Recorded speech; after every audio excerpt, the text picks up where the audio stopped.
Hello friends, आप सभी का स्वागत है आपके अपने यूट्यूब चैनल पर, जहां हम आपको 10 मिनट की वीडियो में बहुत ही इम्पोर्टेंट और बहुत ही प्यारे प्यारे क्वेश्चन समझाते हैं। और हमारी हर वीडियो में आपको एक नया टॉपिक बहुत अच्छे तरीके से समझाया जाता है। आशा करता हूं कि आपको समझ में आता होगा। तो आज का हमारा टॉपिक है टाइम, स्पीड एंड डिस्टेंस, जहाँ पे हम पहले थ्योरी समझेंगे। थ्योरी से मेरा मतलब ये नहीं कि हम भाषाएं लिखेंगे, ये करेंगे वो करेंगे, कुछ नहीं। सीधे कंसेप्ट में आएंगे, जहाँ आपको कुछ फॉर्मूले समझाए जाएंगे। उसके बाद हम चलेंगे बहुत प्यारे क्वेश्चन की तरफ। तो चलते हैं हमारे थ्योरी की तरफ। जैसा कि आप जानते हैं कि टाइम, स्पीड, डिस्टेंस बहुत ही इंपॉर्टेंट टॉपिक है, जिसमें 3 फार्मूलाज बहुत इंपॉर्टेंट माने जाते हैं।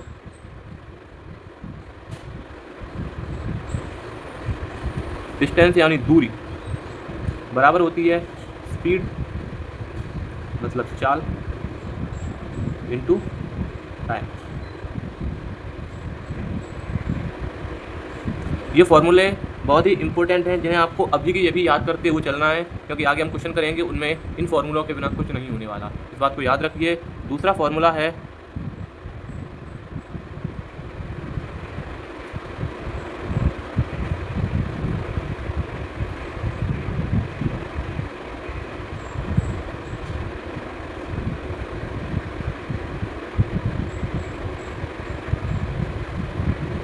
ये हमारे बहुत इंपॉर्टेंट फॉर्मूले हैं, जिनको हमें अभी के अभी याद करते हुए चलना है। एक होता है समय। समय मतलब टाइम। समय बराबर होता है दूरी मतलब डिस्टेंस, डी का मतलब यहाँ डिस्टेंस है, और बटे चाल। चाल मतलब स्पीड।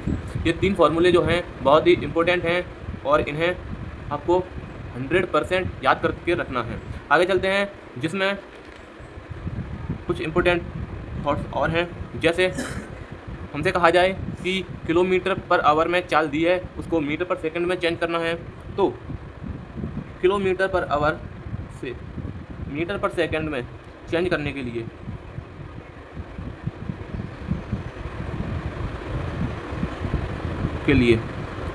5/18 मतलब 5/18 से गुना किया जाता है। और इसी के साथ अगर दोस्तों हमसे कहा जाए कि मीटर पर सेकंड को मीटर पर सेकंड से किलोमीटर पर आवर में चेंज करने के लिए कितने का गुणा किया जाता है? चेंज करने के लिए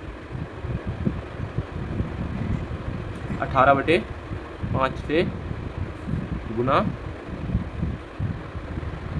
किया जाता है।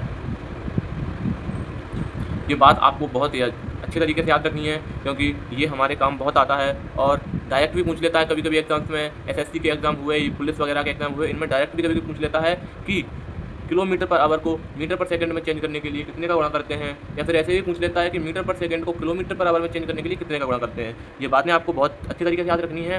एक और बात दिखा देता हूँ आपको मैं सारा। स्क्रीनशॉट लेना चाहें तो आप ले सकते हैं। अब इतने इंपॉर्टेंट थॉट्स को समझने के बाद हम चलते हैं बहुत ही प्यारे प्यारे क्वेश्चन की तरफ। तो दोस्तों, ये हमारा पहला क्वेश्चन है, जिसमें कहा जा रहा है एक कार की चाल 36 किलोमीटर पर आवर है, इसकी गति मीटर पर सेकंड में बताइए।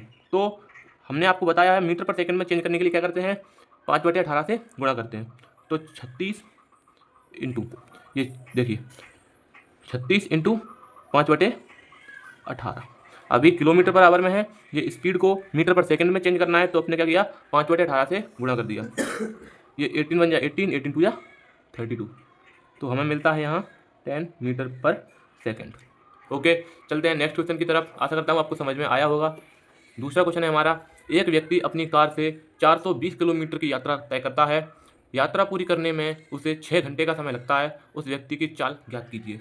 तो चाल ज्ञात करने के लिए हमने आपको एक फॉर्मूला बताया था। क्या था वो फॉर्मूला, आप ही बताइए। ये हमारा फॉर्मूला था, चाल बराबर दूरी बटे समय, यानी speed equal distance upon time. तो यहाँ पे हमको चाल ज्ञात करनी है, तो चाल बराबर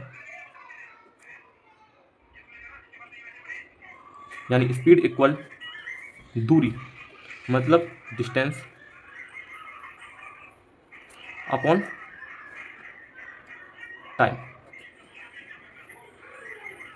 ओके गाइस, आगे बढ़ते हैं। उसमें कहा गया है कि टोटल दूरी 420 किलोमीटर दूरी तय करता है। स्पीड इक्वल डिस्टेंस कितना है 420 kilometre, 420 kilometre. Okay, upon time कितना ले रहा है 6 घंटे, 6 आवर। ओके, तो यहाँ पे सीधा सीधा किलोमीटर पर आवर में निकालना है, तो 6 से कितनी बार गया 7 बार किलोमीटर पर आवर, ये हमारा आंसर हो जाएगा। आगे बढ़ते हैं नेक्स्ट क्वेश्चन की तरफ। ओके दोस्तों, ये हमारा नेक्स्ट क्वेश्चन जिसमें कहा जा रहा है एक मोटरसाइकिल, यहाँ एम मोटरसाइकिल को डिनोट कर रहा है, एक मोटरसाइकिल रेस में श्याम की चाल 108 किलोमीटर पर आवर है। श्याम को रेस पूरी करने में 540 मिनट लगते हैं। यहाँ पे याद रखना दोस्तों, मिनट कह रहा है लगते हैं। रेस में श्याम द्वारा तय की गई कुल दूरी ज्ञात करनी है। यहाँ पे हमको स्पीड दी है और उसके बाद फिर टाइम दिया है, टाइम हमें मिनट में दिया है। और डिस्टेंस निकालने का फॉर्मूला क्या था,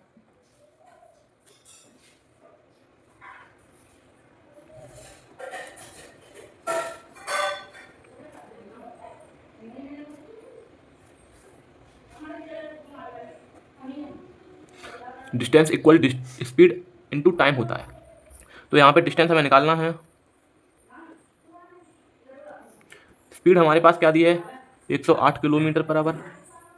ओके, इनटू टाइम कितना दिया है 540 किलोमीटर, तो सॉरी 540 मिनट्स। यहाँ पे स्पीड हमारे पास किलोमीटर पर आवर में है, तो इसे भी हम टाइम को भी आवर्स में निकालेंगे, क्योंकि मिनट और उससे फिर कटेगा नहीं। तो यहाँ पे हम इसके लिए 60 से डिवाइड करेंगे, क्योंकि मिनट को घंटे में बदलने के लिए 60 से डिवाइड करते हैं।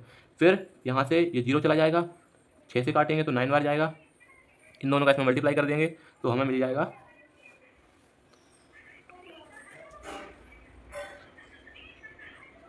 तो दोस्तों ये हमारा आंसर आ गया, किसमें आया है पता है आपको, किलोमीटर में। ओके, ये 972 किलोमीटर टोटल डिस्टेंस है। ओके, आशा करता हूँ समझ में आ रहा होगा। आगे बढ़ते हैं नेक्स्ट क्वेश्चन की तरफ। दिनेश 3600 मीटर की दूरी 90 किलोमीटर पर आवर की चाल से तय करता है। पूरी यात्रा में दिनेश द्वारा लिया गया कुल समय बताना है। तो समय के लिए कौन सा फॉर्मूला था, समय इक्वल डिस्टेंस मतलब दूरी अपॉन स्पीड मतलब चाल। तो दोस्तों यहाँ पे समय निकालना है और दूरी हमें कितनी दी गई है 3600 मीटर, 3600 मीटर, और स्पीड कितनी दी है 90 किलोमीटर पर आवर। यहाँ पे हमें ये दोनों में से एक चीज़ बदलनी पड़ेगी, क्योंकि अगर ये यहाँ पे देखिए आप मीटर में दी है दूरी और किलोमीटर पर आवर में दिया है स्पीड, तो हम स्पीड को मीटर पर सेकंड में चेंज कर लेंगे। तो यहाँ पे देखिए आप ये 90 किलोमीटर पर आवर है, इसे मीटर पर सेकंड में चेंज करने के लिए क्या करते हैं 5/18 से मल्टीप्लाई करते हैं, जिससे ये 3600/90 और ये 5 यहीं रहेगा और 18 चला जाएगा ऊपर। अब काटते हैं, 18 1 जा 18, 18 5 जा 19, 5 से डिवाइड करेंगे, 5 7 जा और यहाँ पे 2 कैरी, 5 2 जा और 0 का 0। अब क्या करेंगे, ये 5 से फिर एक बार 5 1 जा 5, 2 कैरी, 5 4 जा 20, फिर 2 कैरी, 5 4 जा 20। हमारा आंसर आ जाएगा 144 सेकंड। तो आशा करता हूँ दोस्तों आपको वीडियो बहुत अच्छी लगी होगी, और अच्छी लगी हो तो वीडियो को लाइक करें, कमेंट में ज़रूर बताएं कि आपका अगला टॉपिक आप क्या चाहते हैं, जिससे हम आपकी मदद करने में सहायता मिले। धन्यवाद।